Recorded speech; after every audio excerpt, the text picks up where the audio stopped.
Donc moi j'ai 59 ans, je m'appelle Jean-Paul Bertrand et je suis le co-créateur du restaurant Les Salles avec mon frère, qu'on a créé en 1988, il y a déjà donc 35 ans. On emploie entre 25 et 30 personnes en fonction des saisons et on fait un chiffre d'affaires de 3 millions d'euros. Alors ça n'a pas toujours été le cas, hein, ça s'est fait d'une façon très progressive. Quand on a débuté, on était en tout 6 collaborateurs. Ma mère nous avait rejoints pour nous donner un petit coup de main, mais on a eu la chance de très vite travailler parce que nos parents avaient déjà une histoire dans le département, c'était une auberge familiale, mais qui avait une certaine notoriété. Une belle maison, tout était fait maison. Ils avaient réussi à créer une clientèle qui aussi nous a suivis et qui continue à nous suivre.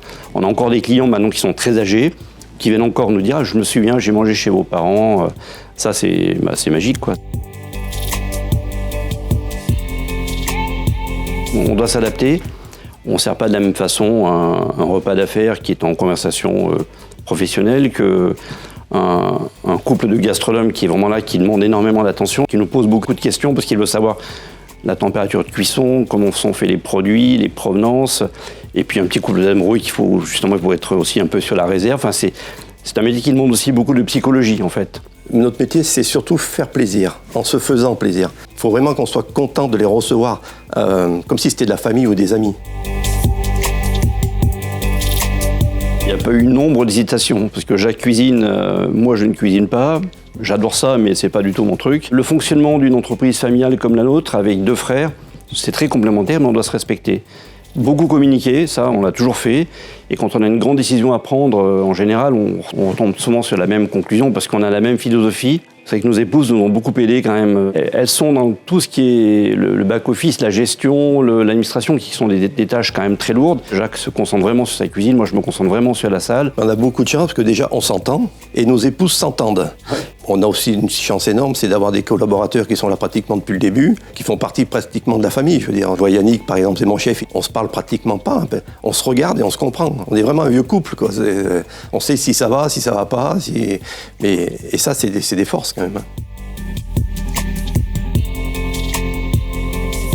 On est en cuisine avec eux du matin au soir, mon frère est en salle pareil, et ça c'est important. Tu peux pas demander à quelqu'un de faire des efforts si toi tu les fais pas. Mon maître d'apprentissage m'avait dit, tu auras le droit de salir une casserole le jour où tu seras la nettoyer. Ça m'avait marqué donc.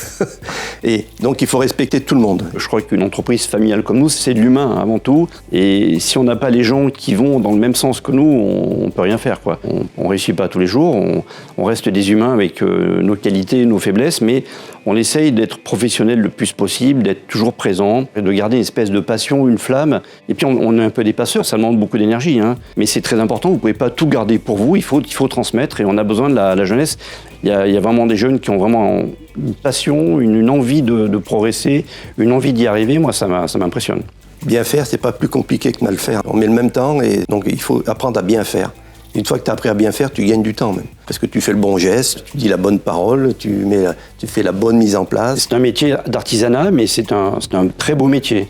C'est un métier qui a une certaine noblesse quand même. Il faut de l'endurance aussi, c'est aussi une forme de sport, hein. On fait beaucoup de pas, donc je me souviens pour le Covid, quand on avait rattaqué, c'est simple, tout le monde boitait, hein. Mais bon, ça s'est fait, c'était une histoire d'échauffement, si j'ose dire. On a décidé de fermer un jour de plus, parce que pour trouver du monde déjà, pour garder ceux qu'on avait et en trouver un peu plus. Et puis après le Covid, il y avait vraiment une soif, on était complet tous les jours, de la semaine, le matin, le soir. On s'est pris une sorte de raz-de-marée de clients qui avaient envie de se faire plaisir, de sortir, donc on a essayé de faire au maximum. Donc c'est vrai qu'on travaillait beaucoup, et si on voulait arriver à garder cette qualité, on a décidé de fermer un jour de plus. Qui a été, je pense, la très bonne solution, parce que finalement, on s'aperçoit que maintenant, on est beaucoup à faire ça dans la restauration aussi.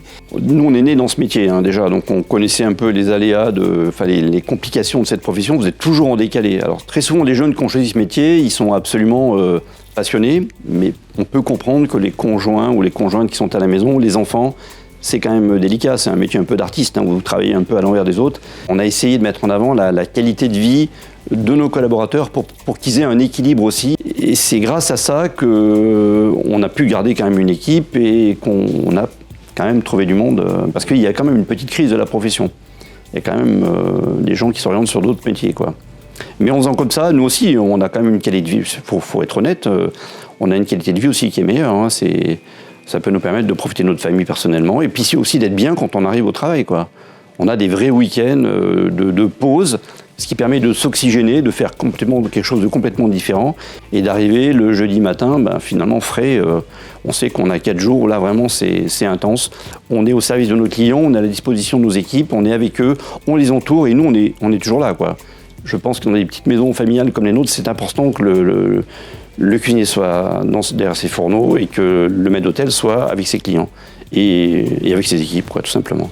C'est un peu ce qui fait notre marque de fabrique. J'apprends tous les jours avec mes gars. Et c'est un échange, c'est des goûts, c'est des idées qui arrivent comme ça. Des fois, je suis même très bon quand je suis au pied du mur. Moi, c'est peut-être un petit côté latin, mais c'est, quand il faut résoudre un problème, c'est là que des fois qu'on trouve la meilleure solution. On est des cuisiniers et puis fiers de l'être. Et surtout, si on peut faire passer du bonheur à des clients, c'est surtout ça le message, je veux dire. Un restaurant, c'est un théâtre, avec 2 représentations par jour, des pièces qui durent 4-5 heures, et pendant ces 4-5 heures où les clients sont là, on est au service du client. On doit aller chercher le maximum de chaque personne. La salle ici est aussi importante que la cuisine. Le jour où on vous donne une bague, la plus belle du monde, si on vous dit tiens, une bague comme ça, s'il n'y a pas l'écrin qui va avec, la bague n'a pas de valeur. Il y a une ligne directrice depuis 35 ans. Ça c'est clair, mais on a toujours des évolutions, on essaye toujours d'améliorer Alors ça va être des tout petits points de détail, hein, peut-être, mais je pense qu'un petit point de détail plus un petit point de détail font des gros changements. Mais ça se fait, chez nous il n'y a jamais de révolution, hein. C'est toujours dans la douceur, dans la constance, ça se fait sur le fil des ans, mais on se pose toujours des questions, on est toujours dans la recherche et dans la quête d'amélioration, de perfectionnement, que ce soit de bien-être pour les clients comme pour les équipes. Et Jacques me disait aussi une fois, quand on fait un plat, il faut pouvoir le faire quand il y a 10 couverts comme quand il y en a 40, quoi. Oui, parce que tu peux être le meilleur restaurant du monde si tu as 4 couverts dans la salle. Mais ces 4 couverts, s'il revient la semaine d'après en amenant des amis et qui a 60 couverts, qui ne retrouvent pas la même chose, mais il est 2 fois plus déçu, je veux dire. Alors on essaye, voilà, un jour de semaine comme aujourd'hui où c'est calme et un week-end où on va être archi complet, qu'on sorte les mêmes assiettes. Et ça, c'est assez important. On n'est pas pressé, ça fait déjà 35 ans qu'on est là, donc on commence à être un vieux couple. Donc on va peut-être aller jusqu'aux noces d'or, parce que ça fera 50 ans de vie ensemble. Comme tu disais aussi tout à l'heure, quand on se lève le matin, on a le petit plaisir qui se dit tiens, la journée débute, c'est sympa. Je crois qu'il faut faire ce métier, comme tous les métiers d'ailleurs, à partir du moment où on y éprouve du plaisir. C'est ce qui nous anime en fait, c'est les rencontres, les services sont tous différents, et puis on est entouré quand même d'une équipe de jeunes professionnels très compétents qui sont passionnés par ça. On a le temps. On est encore jeunes.